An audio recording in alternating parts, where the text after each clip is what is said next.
I just got back from seeing Fantastic Four First Steps, and I want to talk about it. No spoilers. I'm Joe, and this is Starbase Nerdtron.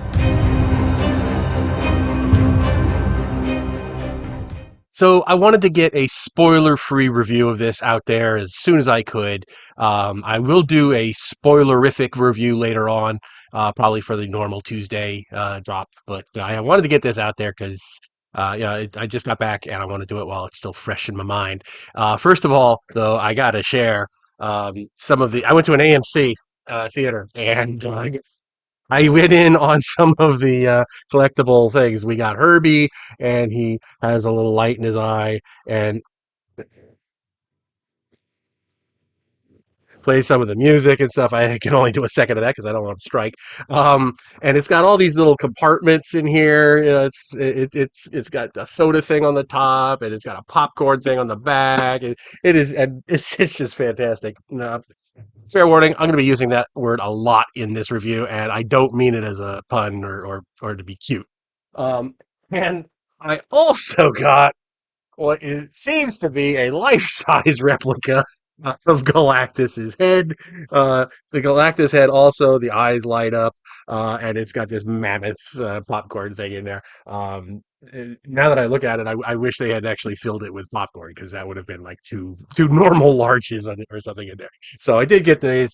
Um, Let me see if I can find a place to put it. Oh, no, it'll yeah, no, oh well. I'll figure that out later. Um, but is this the other?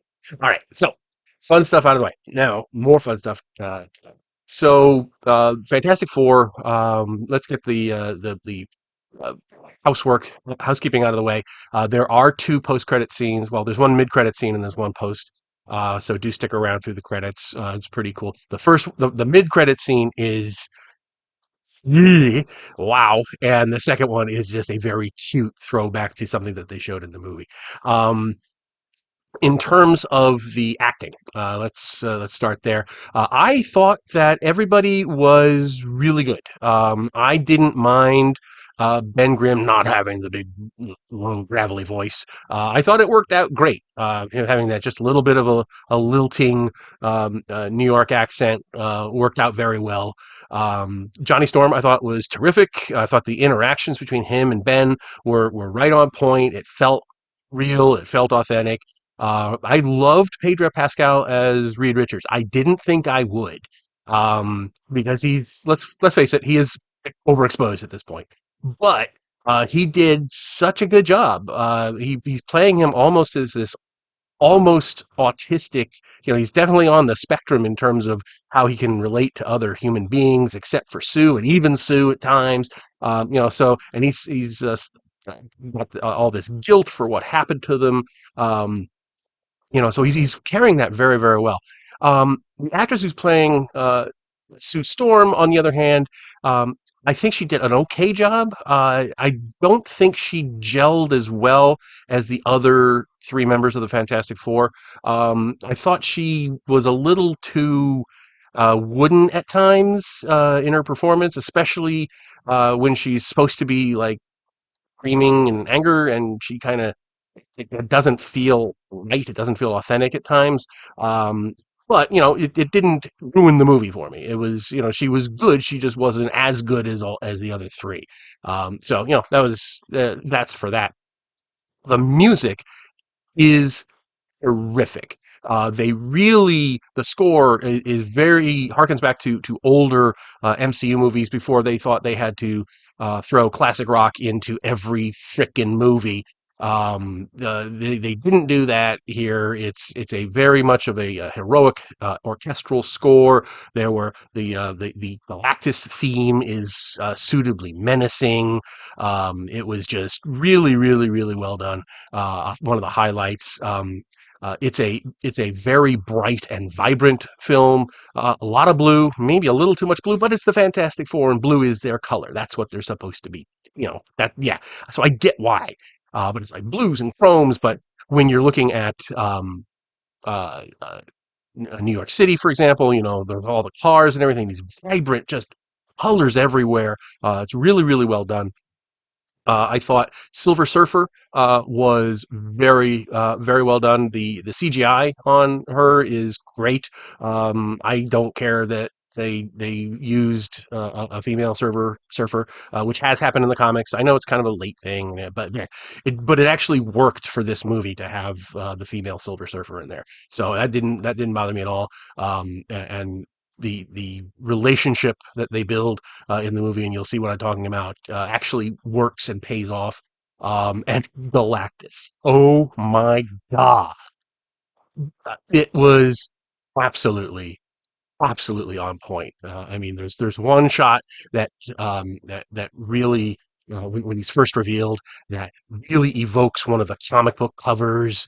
And if you're familiar with the comics and you see this movie, you'll see exactly what I mean when you first see Galactus. Um, he is so incredibly menacing. He's not dumb. He knows what he's doing, but there's also this hint of pathos in him because for billions of years he's been consumed by this hunger, and it really comes through. It's just freaking well done. It doesn't look cartoony at all. It feels cosmic and massive and menacing. It's just so well done. It's one of the highlights, honestly. The pacing, I could have done with about 5 more minutes of character development in the beginning of the movie, just to get to get more of a feel for the dynamics between them and everything. It didn't really suffer for that. I think it just would have been better. You could have used 4 minutes of runtime of extra runtime to really cement the relationships between the characters. They did a credible enough job as is, but I would have wanted just a little bit more. Um, so pacing though, I didn't find. I know some other reviewers are talking about pacing issues in the first act. I didn't feel that. It was they handle the background in the first act. They do a very clever way of handling the exposition. Um, uh, and I thought that they kind of moved into the to the relatively quickly in terms of how they're going, what's going on. Um, One thing I will say that is, if you've seen the trailers, almost everything, not everything, but almost everything you've seen in the trailers is covered in the first 10 minutes of the film. So the film is not at all what I was expecting. It is, and that's a good thing because it just the story went into in a completely different direction than I thought it was based on what I'd seen in the trailers. Which is, I think, a great way to do it. The trailers were there to hook you in, and then the movie is actually better than what the trailers showed it was going to be. So that was very well done. Um, on the whole, I would give this probably an 8.5 out of 10, maybe even a 9 out of 10. I would put this in my top 10 of Marvel uh, shows and movies. I haven't put it into my ranking yet. I'll put a link to that ranking below, where I do everything, every movie and every season of every TV show and every special. It gets ranked in order from least to best. And currently, Winter Soldier's at the top, followed by the first Avengers movie. I don't see that changing ever. But who knows? That could change. Or is it the first Avengers movie? Anyway, one of the Avengers movies is up there. But Winter Soldier is number one, and I don't see anything ever knocking that off that pedestal. But this is definitely in the top 10. This is up there with movies like um, uh, uh, Spider-Man, No Way Home, and which I absolutely adored. It's up there with Deadpool and Wolverine. It's up there with Avengers Endgame and Infinity War. It's that caliber, and it's very it has it's fun. It has a fun feel that we haven't felt in a Marvel movie in a long time, and it's sustained. And I think it's part of that is because it is a cheerful movie throughout most of its run. We don't have these dark, brooding heroes who are going through, who have PTSD and all that stuff, except for Reed Richards, which we talked about, but that actually, enhances the character and makes sense in the context of the rest of the movie. And also, he's not the only star, so we're not always bombarded by that. We've got um, Johnny and Ben and Sue to kind of mitigate that. So on the whole, I couldn't recommend this more highly.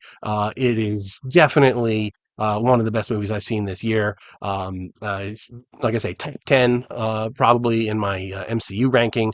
And go see this. It is you will not regret it. And there it is. So that can't get more clear than that. So anyway, hope you're having a wonderful, wonderful day. And Herbie and I will see you later when I do my spoilerific review. And Galactus will be lurking as well. So hope you're having a great day, and I will talk to you all later.